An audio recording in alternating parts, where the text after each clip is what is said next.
Would you believe that this product right here, that only costs around €4, comes with NASA technology?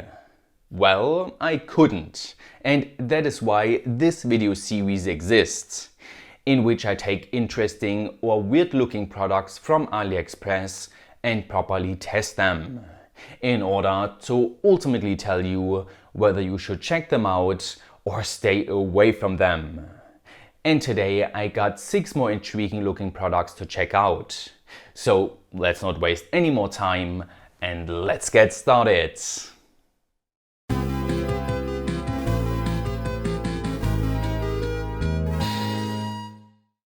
This video is sponsored by Displate, and fun fact, I had their metal posters hanging in my house before they offered to sponsor this video. And if you're completely confused right now, then let me quickly summarize that Displate makes unique and amazing quality metal posters that you can mount to your wall in just 20 seconds, if you're quick. And best of, you need no power tools at all. This system uses magnets instead. Now when it comes to designs, then I think Displate offers something for everyone. My favorites though are of course electronics designs and memes. And if you want to see my favorite picks, then check out my creators page. If all of that sounds like your cup of tea, then simply use my link below in the video description and get automatically access to my discount, which with up to 33% is definitely pretty sweet. Now let's start off with the NASA technology product, and without testing anything, I would already not recommend it. The reason is that it gets advertised as an anti-freeze snow removal instrument for your car, which initially sounded and looked very interesting. But then I read through the description and realized that they're using science BS language, talking about that the electromagnetic energy in the composite frequency band can effectively affect the ice and snow. Sure. And of course, it does all of that without any batteries, only solar power. So I was very skeptical once the product arrived, and immediately noticed that they changed the original packaging shown here to this, which revealed that it is only an air freshener for your car. So yeah, as an air freshener it does work, and the solar panel on top actually powers a small motor inside that spins this contraption to probably better spread the smell. But needless to say, I truly despise this misleading product description. With that being said, let's move on to a hopefully useful product, with this mini GPS tracker that you can get for around €9.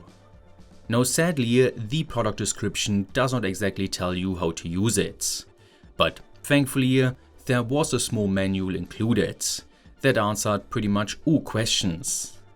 So to use this thing, I firstly stole a working SIM card from my home security system, disabled the pin activation and then plugged it into the tracker. The now red blinking LED means that this thing got powered successfully, and only at this point you are by the way able to charge this thing. But anyway, to communicate with it, you simply have to send an SMS with a specific series of numbers, like 000 to bind with the GPS tracker, or 777 to get the GPS location, which indoors though was absolutely not accurate, with deviations of around 3 kilometers. And when going outside with this thing, you would expect the accuracy to get better. But nope, still totally inaccurate GPS position. I only got this accuracy to improve while activating live tracking, in which the tracker gives you a username and password for a Chinese website, where you can then see the position of the tracker updated up to every 10 seconds. Here the accuracy never got better than 500 meters though, and needless to say, this mode was also a bit scary.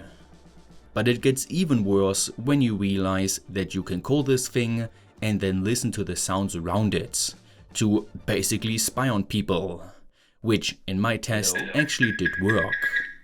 And if actively listening is not your thing, then you can also insert a micro SD card to save sound recordings on there, which did also work just fine in my tests. So yeah, this thing feels more like a spy bug than a GPS tracker, whose accuracy is probably this bad because of this little GPS antenna.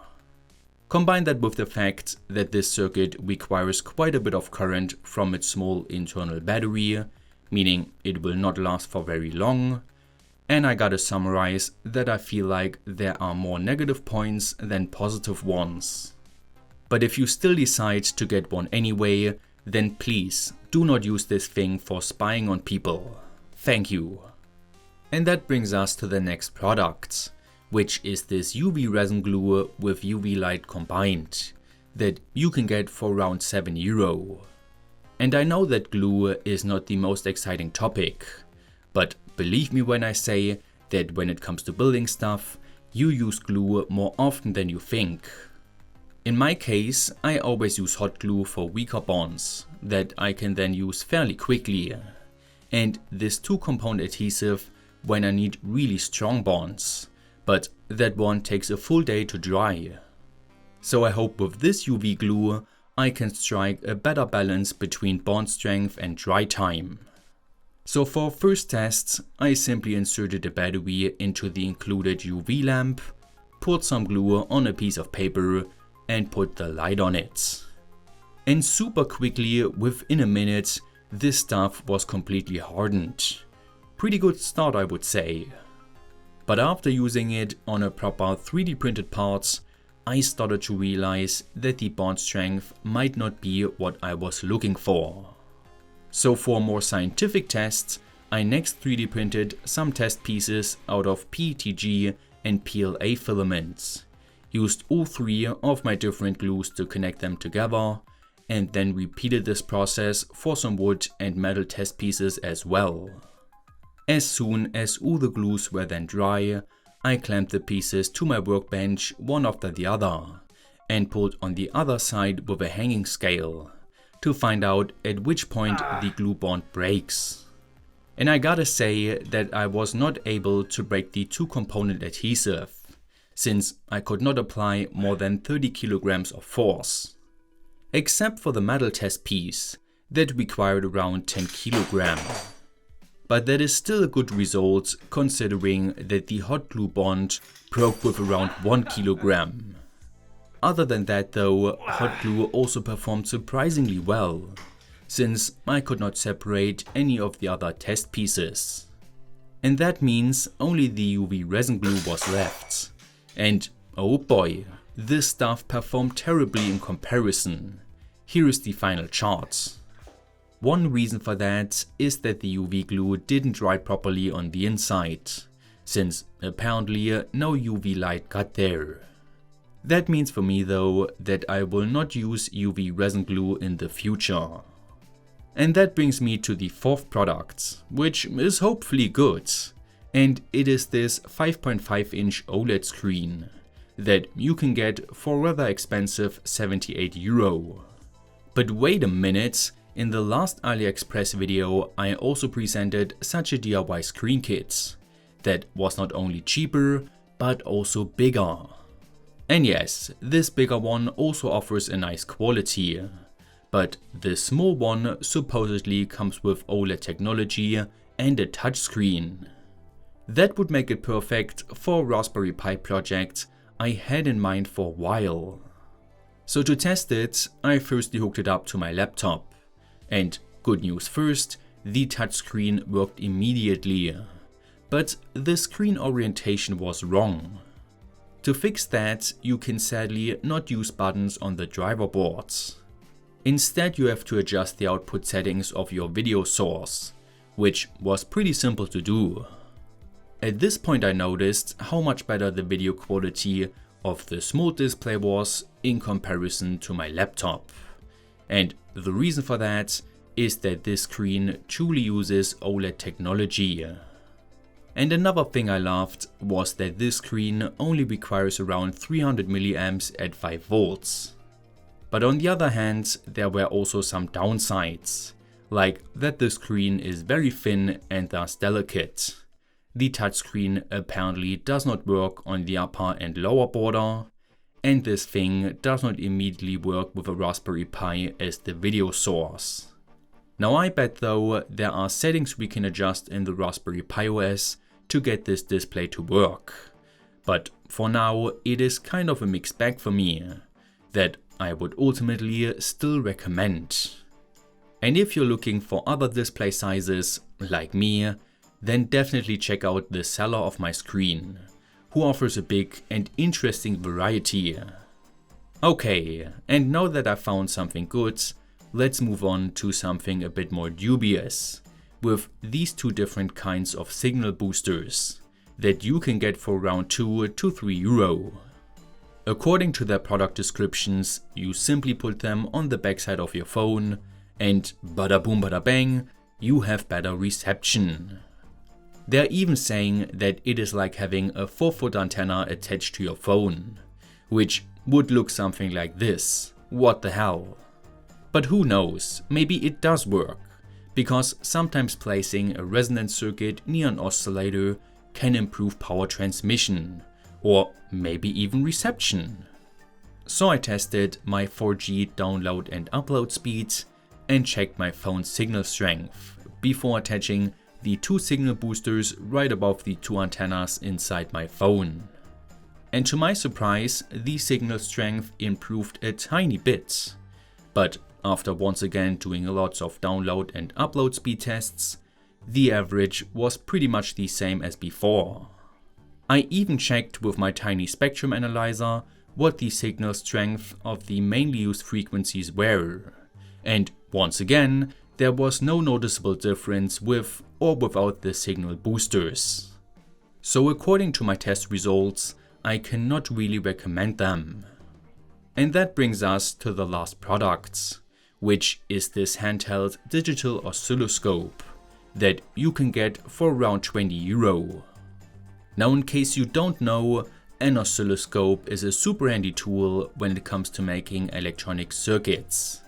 Only problem is that they are not really cheap.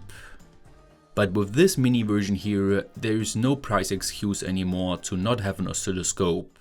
And by the way, I got the cheapest version without battery or probes.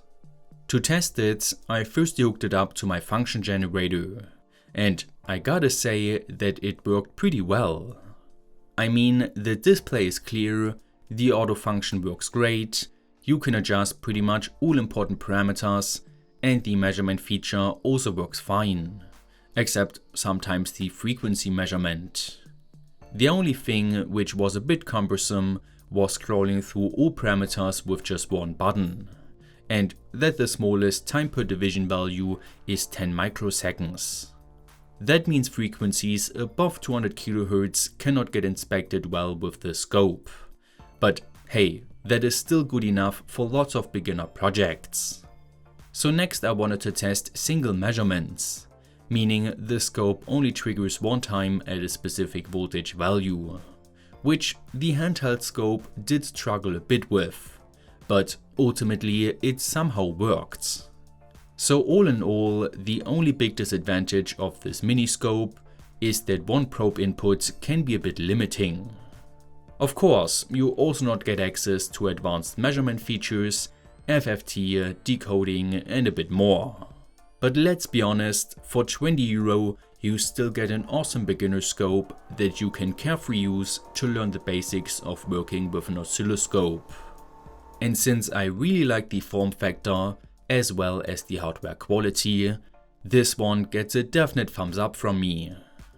And just like that, we successfully covered 6 more interesting products from AliExpress, which for the first time I think got more thumbs down from me than thumbs up.